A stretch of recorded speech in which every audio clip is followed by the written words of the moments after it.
Vienna, 1906. Just as the imperial waltz echoed through Hofburg's marble halls and the Empress's diamond fan snapped open like a warning shot, Katria Zeller stood behind a silk screen in the Empress's retiring room, one gloved hand pressed to her chest, the other holding a small brush still dappled with rouge. Her breath was quick and shallow, her corset too tight. She wasn't supposed to be here, not tonight, not ever. She had slipped behind the screen to avoid being seen by the Archduchess, who had entered the room without warning. Katria had no title, no family, no dowry, no place in the court, save one sewn into shadows. For over a year, she had lived as the hidden lady of the Hofburg, the Empress's secret artist, painting miniature portraits and sketching whispers of scandal that never made it beyond the palace walls. Her position was unofficial, invisible, paid in silence and silk gowns handed down from noblewomen too vain to repeat an outfit. She was not to speak to the court. She was not to be seen. But that night, as the waltz soared and laughter spilled from the chandeliers like wine, Katria stepped out from behind the screen. Because a man had entered the room. Not just any man. "Forgive me," he said, stopping short as he caught sight of her. Katria's eyes met his storm gray, steady, utterly out of place in a room of velvet and gold. He was tall and lean, dressed in a black military jacket embroidered with silver thread. His boots were muddy. His gloves were off. "You're not the Archduchess," he added, awkward now. "No," Katria said, lifting her chin even though her heart thudded like a drum. "And you're not supposed to be here." "I'm looking for General Strasbourg," he said. "He was to meet me after the second waltz." "You're 2 doors off," she said, eyes narrowing. "This is the Empress's room." He looked down, then back up at her. "I'll leave." But he didn't move. Neither did she. The silence stretched, heavy and strange. The music from the ballroom dipped into a minor key. "Who are you?" he asked. "No one," she replied. He didn't laugh. Instead, he offered a small bow, respectful. "Then I thank you, no one, for your direction." He turned to go. "Wait," she said before she could stop herself. He paused, turned back. "I shouldn't have said that," she murmured. "It's just, I'm not meant to speak with guests. Or be seen. You're a guest? I'm something else." He stepped closer, not too close, but just enough that she could smell horses and cedar wood, and something faintly like ink. "I'm Elias Stenton," he said. "Captain, American military attaché to the Austro-Hungarian court. Temporarily." She blinked. "You're not one of them." "I suppose not." She looked down at her hands. Her gloves were smudged with rouge. "I'm Katria," she said softly. "Katria," he repeated. They heard a door open down the hall. Voices. Laughter. Katria's eyes widened. "You have to go." He nodded, but instead of leaving, he reached into his coat and pulled out a folded piece of parchment. "For the general," he said. "If I leave now, I won't reach him before curfew. You said this room is 2 doors off. Could you?" She took the letter quickly. Their fingers didn't touch. Still, the space between them hummed. "I'll deliver it," she said. His eyes steadied on hers. "Thank you." And then he was gone. The next morning, the Empress summoned Katria to her private salon. It was rare for her to do so directly. A lady-in-waiting usually handled all messages. But this morning, a footman had come to fetch her, whispering that the Empress wanted a new miniature portrait and that she required Katria to begin immediately. The salon was bright with morning light. The Empress was seated beneath a lace-draped window, her hair unbound, a silver brush in her lap. "Katria," she said, "you will be painting a new face." "Yes, Your Majesty." "A man's face." Katria hesitated. "Yes, Your Majesty." "The American."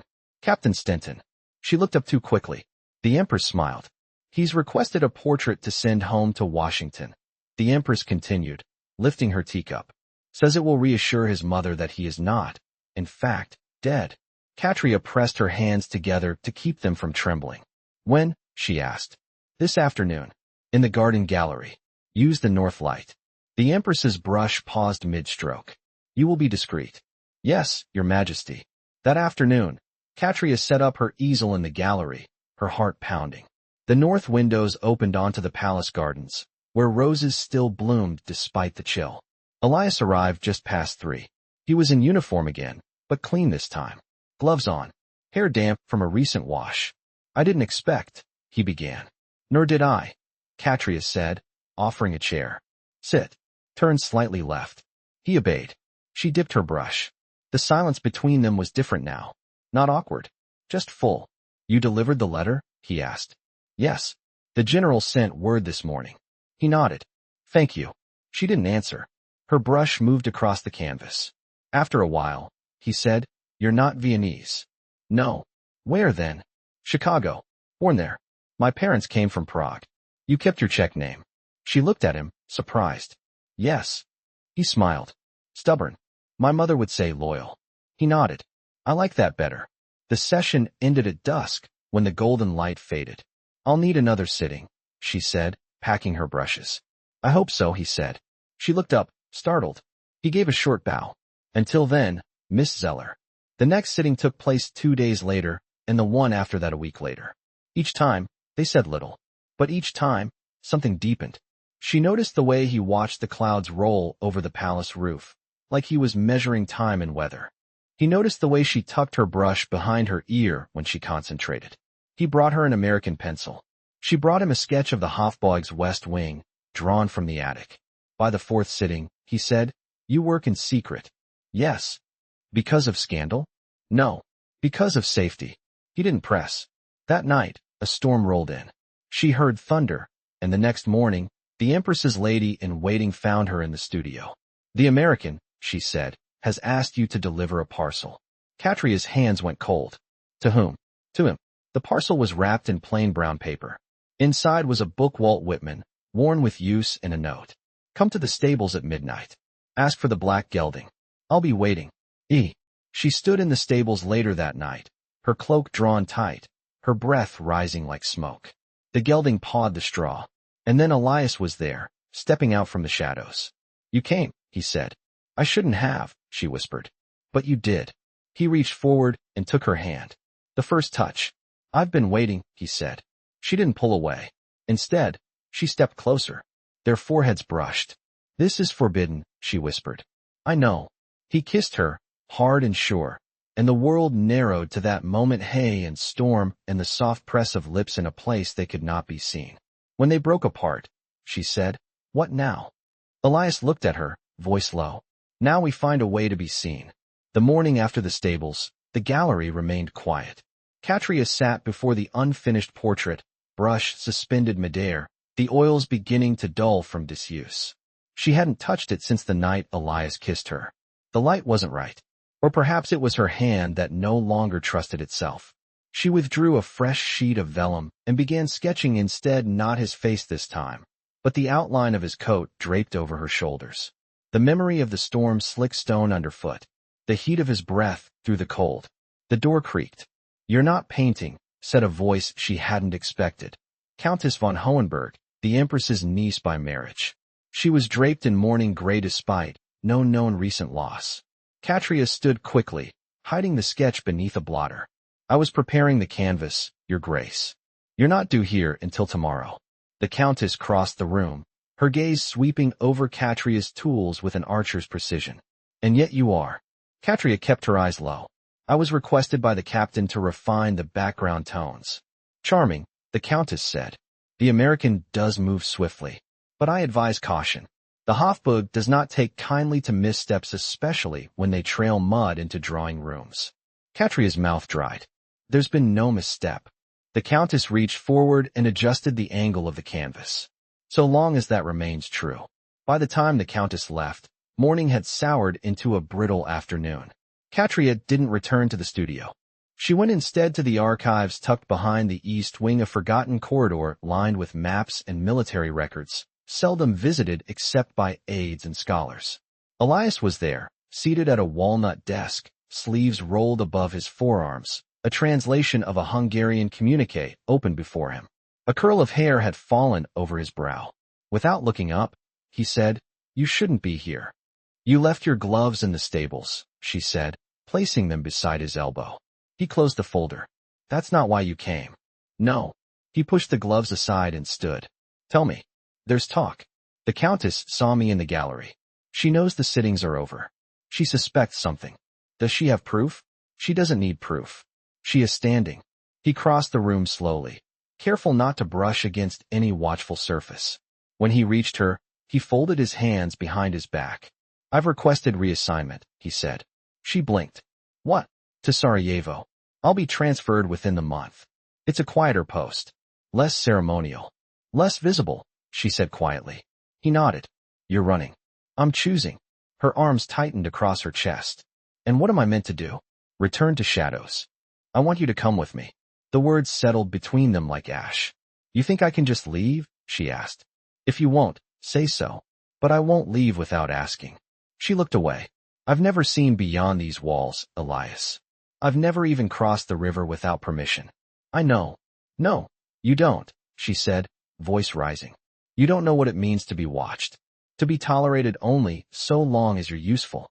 To be erased when you overstep." He stepped closer. "Then we make a place where that isn't true." The door behind them creaked again. This time it was footsteps measured, deliberate. Katria stepped swiftly back, hands at her sides, posture careful. A clerk appeared, nodded, and retreated. Elias waited until the man's steps faded. "We'll find a way, Katria. But I need you to decide." She nodded once. Not agreement. Not refusal. Just acknowledgement. That evening, she returned to her attic room bare, but for a narrow bed and the box of pastels her mother had smuggled from Prague 2 decades earlier. She lit a candle, removed her gloves, and began writing on the back of a used envelope. It was not a letter. It was a list. What she knew. The Empress's second carriage left through the west gates every third Thursday at dusk. The American military attaché's luggage was inspected only upon arrival. The Countess took laudanum each night, and her maid often slept through bell summons. What she didn't know, whether love could be enough. She folded the list and slid it beneath the floorboard under her bed. The next afternoon, Elias found her in the gallery again, not painting, just watching the trees beyond the glass. Their branches were bare. The roses had finally fallen. "I've spoken with the Empress," he said quietly. She turned. "What?" "I told her I intend to marry." Katria's breath caught. "You risked." She asked who. "I told her your name." She gripped the edge of the window. "And," she said, at last, something honest. Katria stared at him. "She won't stop what's coming," Elias continued. "But she won't stand in the way." Katria stepped away from the window. Why would she say yes? Because she spent her life surrounded by people who say no. They stood facing each other beneath the fading light. No velvet. No music. Only winter air through a cracked pane, and the soft sound of courage taking shape. "When?" she asked. "In 5 days. That's soon. Before the Countess can make it impossible." She looked at him, then reached for his hand. "Then I'll come."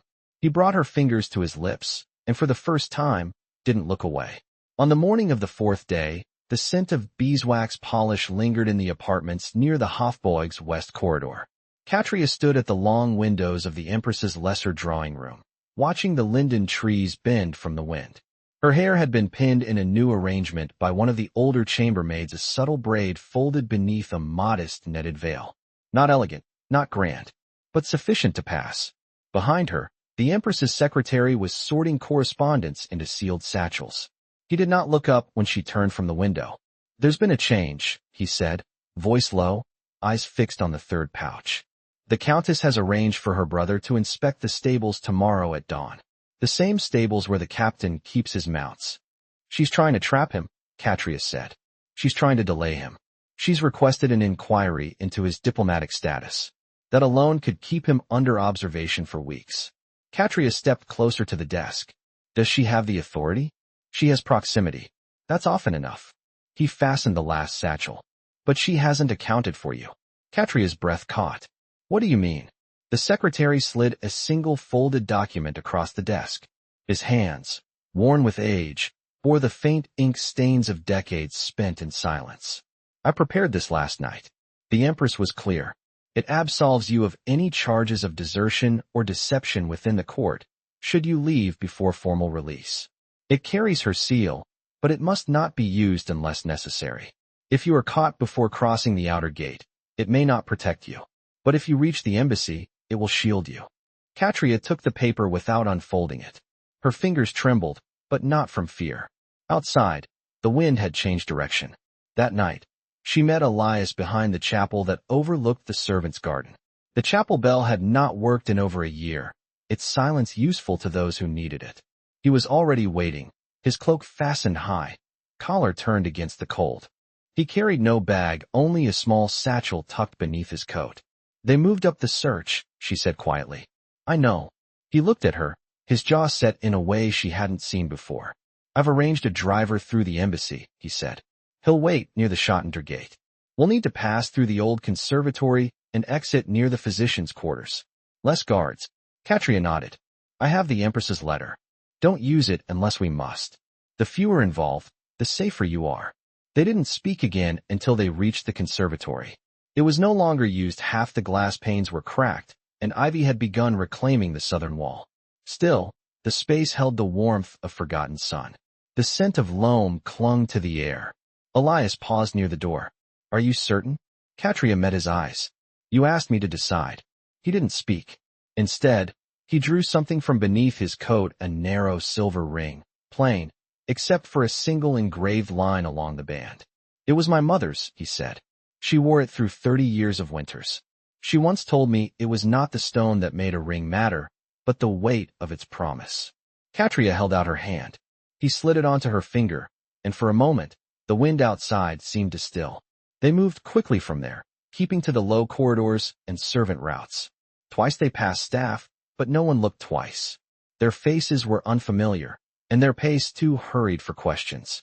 When they reached the outer physician's gate, the air was sharper. The embassy driver waited in a small, open carriage, head bowed, eyes fixed on the reins. Elias helped her into the seat. Neither of them spoke as the carriage pulled away, the wheels cutting silence through the frost-dusted road. They crossed the Danube just before sunrise. The bridge was nearly empty, the sky lavender with the coming day. At the embassy, a single guard waved them through. Inside, a heavy oak door closed behind them. Elias turned to her, his voice low.